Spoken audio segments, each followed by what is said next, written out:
Baz is also saying it's the time for me to do the right thing and enter Parliament. The voters might have something else to say about that. It's not something that I want to do with my life, it must be said, but I absolutely have a lot of time for people who want to do so. What about you, Tech Up Dave? Would you be an MP, do you think? I'll be with the Christmas party. The Christmas party. Well, Tech Up Dave is here. If you are watching on Talk TV, you can see what he's wearing. If you're listening on Talk TV or Talk Radio, I will explain the good luck abomination. So you've got a Santa hat with a very droopy bauble. Yes, it's yeah. I'm not quite sure what happened there.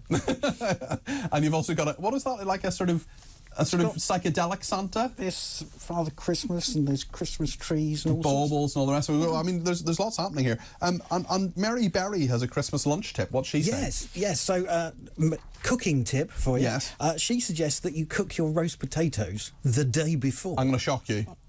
I don't like roast potatoes. What? I know it's weird. What's wrong with you, man? I know it's weird. So you cook them a day before. Why? Yes. Cook them a day in advance. Saves a bit of time. Saves a bit of stress. Try and do as much as you possibly can. I think that's fair advice. I've never cooked a Christmas dinner. My father always does it with my mother's help, and they do.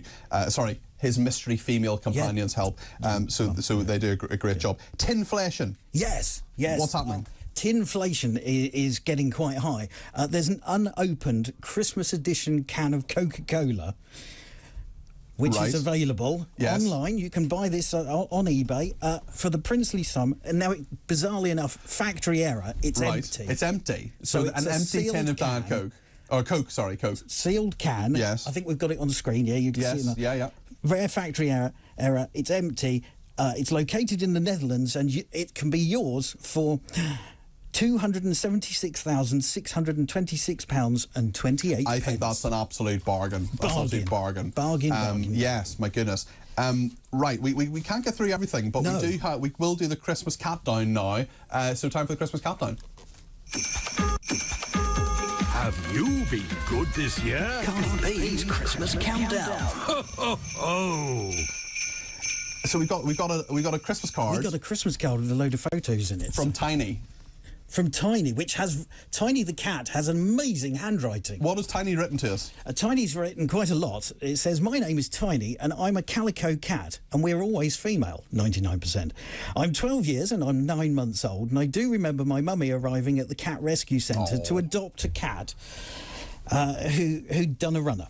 I saw a female human approach and I thought, I will wrap this person around my paw. Mummy adopted me when I was 7 months old and I repaid her by climbing up the curtains and pulling the lot down. I'm a bit of, well, I'll not say that word. Bother, as all calicos are. I had an awful start in life. I was shut in a room with 24 cats, all interbred, and I could not be cuddled. I was handled as a kitten. I'm Irish and I had to be ferried over to England. Mummy doesn't know which part of the Irish heritage I'm from, but all I can say is that I'm her whole world. Have a perfect Christmas. And I think her mummy is called Carol Payne, and she is from Orpington. So thank you to Tiny and thank you to Carol. Christmas card. Now we have a tweet as well. Oh no, actually one more thing is that Miles the cat is watching, and we do have a picture of Miles. It's a ginger cat, beautiful ginger cat in Portadown in County Armagh. His mum is Ruth Macaulay, and Miles has been watching the programme today. Can we see that picture of Miles watching the programme? It's basically just Miles looking at a television with me on it.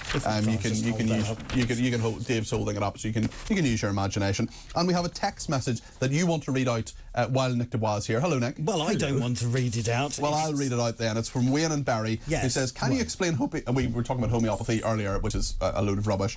Can you explain homeopathy, Peter? Does that mean the more times Tech Up Dave washes his T-shirt and the pattern fades away, the better we will all feel? Brilliant description. Wayne, you're a poet. He's done it.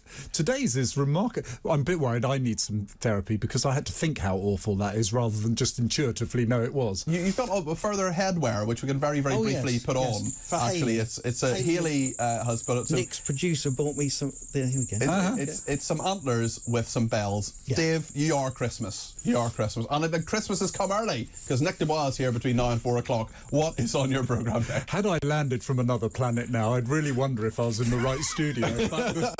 You tell us about what's on while I take a picture of Dave. I'm intrigued. I want to ask, what can we learn from politicians of the past? You know, this talk of Boris coming back, David Cameron's in the government, Tony Blair's been advising Keir Starmer. Bring back Nick Dubois, that's what I say. Well, that was a very sarcastic suggestion outside as well. You know the difference between the person who makes a sarcastic remark and the person who doesn't get it? Do you know what that's called? Go on. It's called the sarcasm.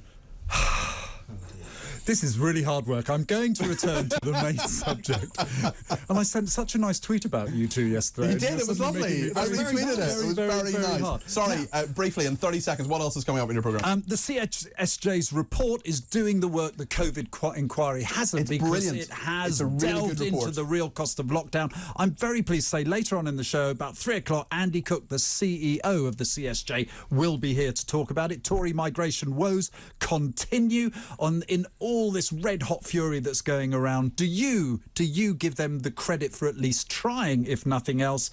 They could lose, according to latest calculations, 35 seats. George Pascoe-Watson will be in to talk to me about that and much more. Did I do in less than 30 seconds? Around that, yes. No, very, very good. Nicola says the Cat of the Week is awesome, so thank you, Nicholas. Agree with that. You can hear if the bells, if you can hear and see, or take up Dave. Coventry Council apparently charges £30 to scatter ashes at all their crematoriums, says someone. This is disgraceful. We need to return to this next week. I want to thank Chris Jacobs, the producer, Susie Robothon, who's been the assistant producer, Dave Rhodes, Tech Up Dave, has been the technical operator. Although, should we thank him? Should we encourage him for this Christmas stuff? No, honestly, we love you, Dave. We love you very much, and thank you for everything. And Nea Saravanchi has been the visual producer. Jorge Hinoyosa Mena has been the video editor. I got an award for pronouncing his name correctly. If I did, we'll find out after the show. Phil Dave has been the weekend editor, so thank you to him. I will be back with Nicola and Jeremy tomorrow morning on Talk Today, and on Thursday 10 to 1, and next Saturday 10 to 1. Join me then. Nick is next. Talk TV's Common Sense Weekend just got remixed. We've added twice as much Cardi P to your TV. Yes, your Sundays now come with added Peter Cardwell, exclusive interviews, the latest news, and of course, your views. That's Peter Cardwell, every Saturday and now every Sunday, 10 till 1 on Talk TV. If you're thinking about it, we're talking about it.